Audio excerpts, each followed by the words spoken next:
Bonjour, je suis heureux de vous retrouver sur cette chaîne vidéo après plus de 2 mois d'absence.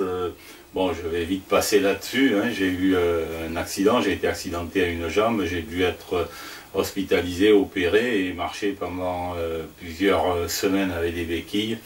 Voilà, donc je suis en phase de rééducation, il n'y a plus de problème, je peux très bien reprendre l'activité d'usinage. Et c'est avec plaisir. Alors donc je commence de manière un petit peu soft, parce que je commence donc par une vidéo de présentation de matériel que j'ai acquis récemment pour l'usinage. Et puis donc pour vous donner quelques petites nouvelles.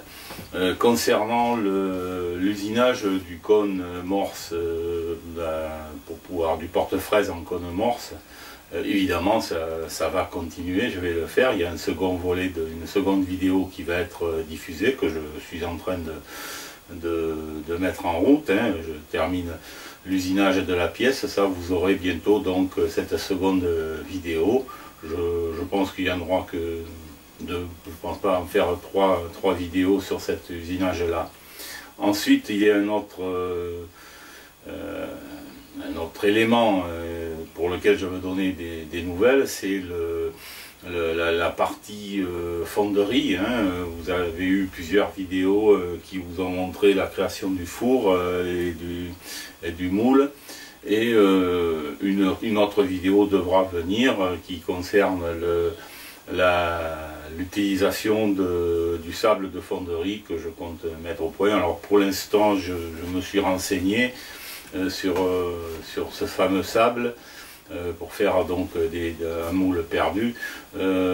Voilà, donc pour l'instant je n'ai rien à fondre, donc je vais attendre plutôt d'avoir quelque chose à faire pour pouvoir faire une vidéo complémentaire intéressante, plutôt que de faire une pièce pour rien ou fondre du métal pour rien. Ça c'est pas le but. J'ai simplement mis en chauffe le four de fonderie, et ça monte vite en température, donc j'ai de bonnes raisons d'être optimiste concernant le fonctionnement de ce four. Ça va venir plus tard, lorsque j'aurai un bon projet de fonderie à faire. Voilà pour le four. Donc voilà, en gros, hein, j'ai 2 vidéos, une vidéo surtout qui doit arriver, c'est celle du porte-fraise cône morse, voilà, que certains ont apprécié la première vidéo, et c'est avec plaisir que je vous communiquerai la suite et la fin de l'usinage de cette pièce. Dans cette vidéo, je vais donc vous présenter du matériel que j'ai acquis récemment, tout acquis, toujours pareil pour l'usinage, hein. Et bon, il y a moins de matériel que lors de la vidéo précédente, la numéro 1, ça c'est la numéro 2, hein, du nouveau, que je baptise donc définitivement, je pense, des nouvelles de l'atelier. Voilà. Je vous propose donc de voir les petites emplettes que j'ai réalisées.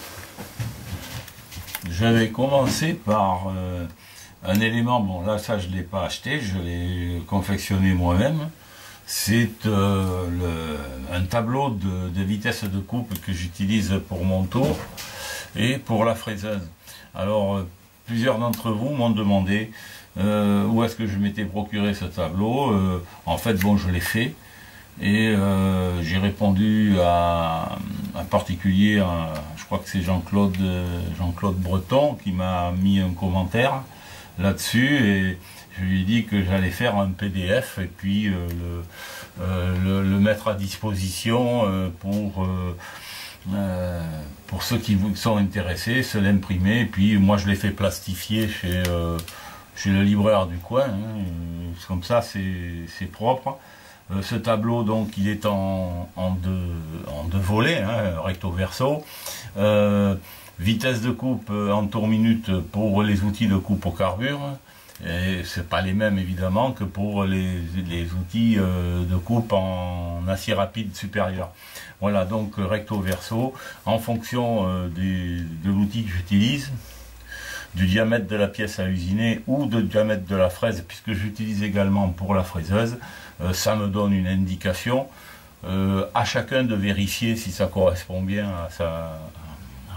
à sa machine, à son utilisation. Moi, c'est celui que j'utilise pour moi. J'ai relevé de ses vitesses sur Internet. J'ai fait une petite synthèse.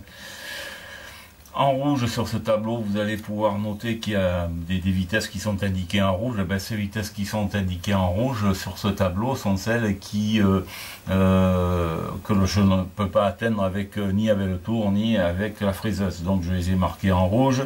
Ça veut dire qu'il faut prendre la vitesse la plus approchante. Voilà. Concernant les autres en noir, ce sont donc les vitesses de coupe qui correspondent au travail à faire. Lorsque votre machine ne comporte pas la vitesse précise, il ne faut jamais passer à la vitesse supérieure, mais passer à la vitesse inférieure, à la plus approchante. Voilà, ça c'est ce que j'ai appris. Il y a un autre paramètre qui ne figure pas sur ce tableau, ce sont les vitesses d'avance, car il ne suffit pas non plus de regarder la vitesse pour la coupe, mais il y a aussi ceux qui connaissent un petit peu plus. Moi, bon, je ne suis pas un grand spécialiste non plus là-dessus pour l'instant.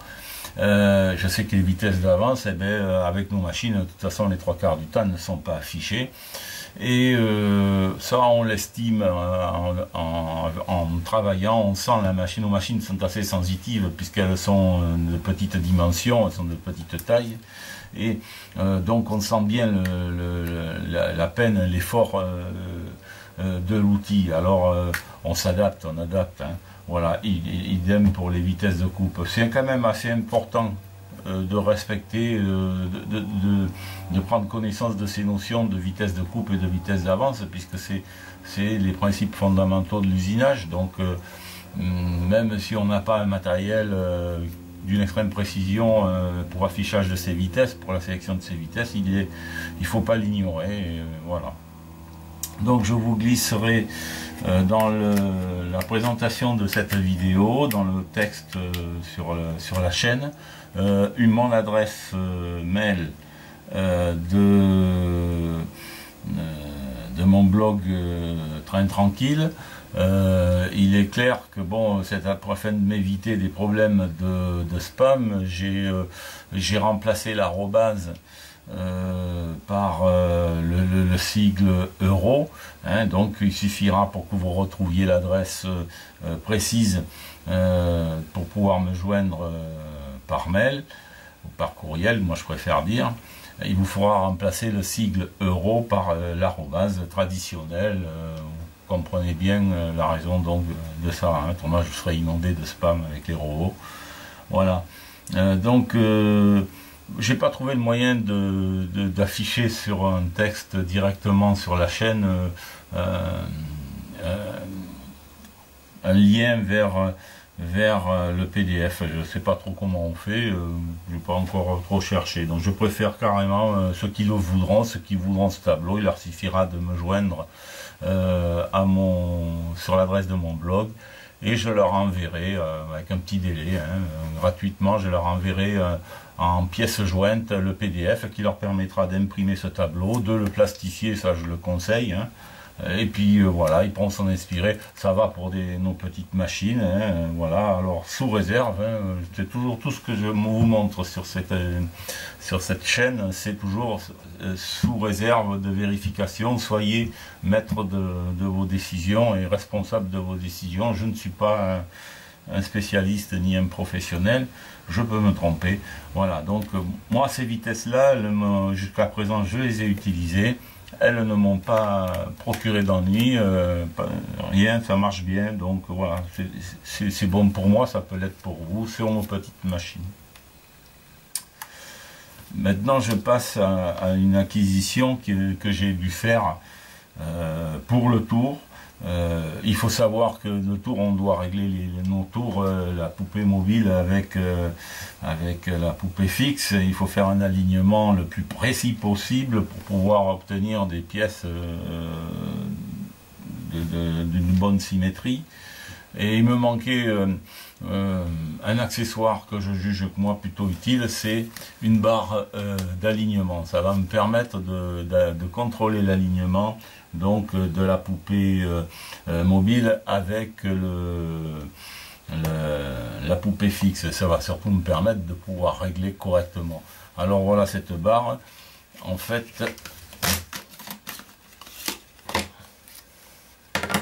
elle est usinée d'une manière extrêmement précise, hein, de l'ordre du micron, entre donc ces deux extrémités.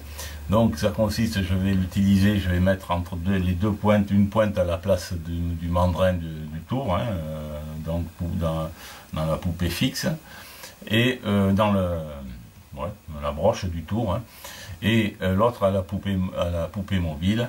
Et avec un comparateur, il me faudra mesurer l'écart qu'il y a entre ces deux points le plus faible possible. Ça me donnera une bonne symétrie, un bon alignement. C'est une pièce de précision qu'il ne faut pas choquer, hein, voilà. Alors à mon avis elle est utile, elle coûte, bon, elle est abordable, mais c'est toujours un peu trop cher quand il faut payer. Je l'ai payé quelque chose de 88,80 €, on va dire 90 €. J'ai eu ça chez Othello. Je sais pas, je pense que peut-être on peut ça procurer ailleurs. Bon, ça c'est à vous de voir, chacun de voir. Voilà. C'est la pièce que j'ai.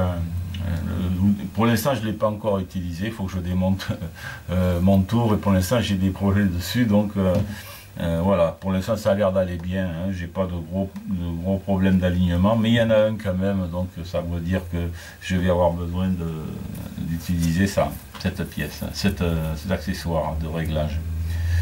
Je vous ai dit tout à l'heure, et vous avez vu déjà la première vidéo concernant la création de cônes morse, et avec du porte-fraise et un cône morse CM3. Cette pièce comporte un filetage, hein, un filetage que j'ai fait autour. Et bon, ça va, hein, mon filetage est bon, mais j'ai remarqué qu'après l'avoir nettoyé, bah, il présente quand même un petit jeu. Alors forcément, quand je bloque la pièce, il n'y a pas de problème, il n'y a plus de jeu. Mais ça veut dire que mon filetage dans ce cône morse, dans cette porte-fraise, n'est pas parfait. Qu'il y ait du jeu, c'est normal. Dans la mécanique, il faut toujours du jeu, mais bon, il me paraît un peu trop fort encore. Donc ça veut dire que j'ai pas encore parfaitement réussi mon filetage. Alors j'attribue ça au fait que je n'ai pas de moyen de mesure de ce que je fais, des passes que je fais lorsque je fais le filetage autour. Je regardais des vidéos, celles notamment de Marc Lécuyer, et on voit qu'il utilise des piges, alors, je sais pas comment on appelle ça, d'ailleurs, ouais, ce sont des piges pour le filetrage métrique et en pouces. Voilà, donc le principe c'est d'utiliser de ces piges là, hein. On glisse donc dans les filets et on mesure à l'aide d'un palmer de manière précise la cote. Et alors il y a des tableaux qui sont fournis avec ces piges, hein, là, qui sont pareils, d'une grande rigueur d'usinage, hein, et le 7, ça marche pour... on peut voir en fait ici, moi je suis allé sur internet et j'ai relevé le protocole d'utilisation de ces ustensiles. On peut, pour les faire tenir entre les filets, puis ça se glisse dans le filet, on peut utiliser un petit peu de graisse pour que ça tienne, et avec un palmer on contrôle et on a, je pense, une meilleure précision de contrôle du filetage que l'on est en train d'effectuer. Lorsque je l'utiliserai, je le filmerai, vous verrez. Voilà, j'espère que ça sera meilleur que ce que j'ai utilisé à l'heure actuelle, à savoir un écrou. Et le problème, c'est de savoir en cours de route de combien il faut enlever, surtout la dernière passe, de combien il faut la faire. Parce que quand on travaille avec l'écrou, on visse l'écrou, ça force trop, on se dit bon, on en enlève un peu, mais un peu c'est quoi? Si on ne sait pas quelle cote on est, on enlève au pif, et souvent au pif, eh ben, c'est trop. Surtout que, bon, en plus il y a un peu de bavure, il faut quand même nettoyer un peu son filetage. Donc je pense avec ça, je vais savoir mieux à quel niveau je me situerai et ce qu'il me faut enlever pour obtenir le filetage parfait entre guillemets, si tant est que la perfection puisse être atteinte avec nos petits moyens. Voilà, donc ça c'est ce jeu de pige. Je l'ai payé 34,55 €, on va dire 35 €, hors frais de port évidemment, tout ça. Toujours chez Othello. Bon, je me sers beaucoup chez Othello, c'est loin d'être les meilleurs marchés, encore que quand ils font des promos, ils sont intéressants. Et voilà, c'est les frais de port qui plombent un peu aussi. Mais alors par contre, dans la boîte le lendemain, bon, j'en ai déjà parlé, ça, c'est pas mal. Un autre accessoire, celui-là, bon, ben, je suis pas allé le chercher chez Othello, et puis ce sera le dernier que j'aurai à vous présenter pour cette série-là, pour cette deuxième vidéo de nouvelles de l'atelier. C'est un humidimètre. Alors, un humidimètre, c'est quoi? C'est un appareil qui permet de mesurer l'humidité. On peut l'utiliser donc pour mesurer l'humidité dans les cloisons, pour ceux qui font de l'étanchéité, etc. Mais pour moi, ça va me servir pour mesurer le taux d'humidité de mon sable dans la forge. Parce que ce n'est pas un paramètre à négliger du tout.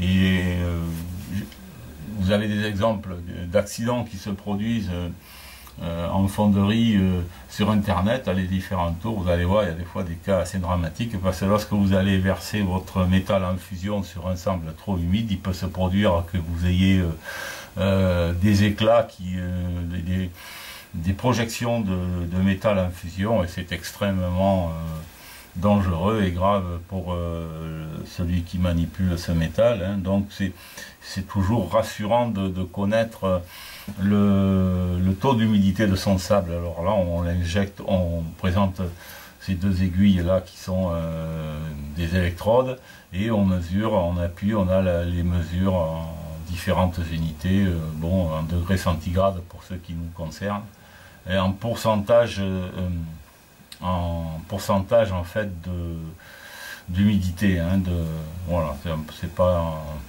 en degrés centigrades en fait, hein. Je dis n'importe quoi, c'est en pourcentage d'humidité, bon, là je suis toujours en train de me documenter pour ça, parce que bon, y a une limite maximum à ne pas dépasser, donc je verrai. Je crois que sur une vidéo j'avais vu 10%, ça me paraît peut-être un peu beaucoup, je sais pas, je verrai, il faudra que j'affine ça, et le moment venu, lorsque je ferai l'utilisation de la fonderie, vous aurez le chiffre précis.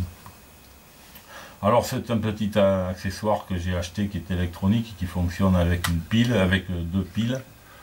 Ça vaut pas très cher non plus. Ça, je l'ai acheté chez Lidl, tout simplement, 9,90 €. J'ai fait des essais, ça fonctionne, non pas pour de la fonderie, j'ai pas essayé, mais pour sur des éponges, voilà, ça me paraît correct, c'est pas très cher. Et c'est un accessoire que je pense que j'utiliserai. J'ai déjà vu sur des vidéos à l'internet un fondeur qui utilise ça, un appareil comme ça. Je crois que c'est pas à négliger. Voilà, j'ai fait le tour des nouvelles acquisitions. Vous avez pu voir qu'il n'y en a pas beaucoup. Il y en aura d'autres prochainement, je pense. Voilà, les nouvelles de l'atelier, donc ça a été récapitulé. Voilà, je suis content de retrouver la route de l'atelier. Il m'a manqué pendant presque 3 mois, ça m'a manqué. Et je vais pouvoir me relancer en étant quand même prudent, doucement, parce que ma jambe n'est pas encore parfaitement consolidée, ça prend beaucoup plus de temps. Mais bon, c'est bon là, je retrouve le chemin. Je vous remercie pour votre attention et je vous dis à très bientôt.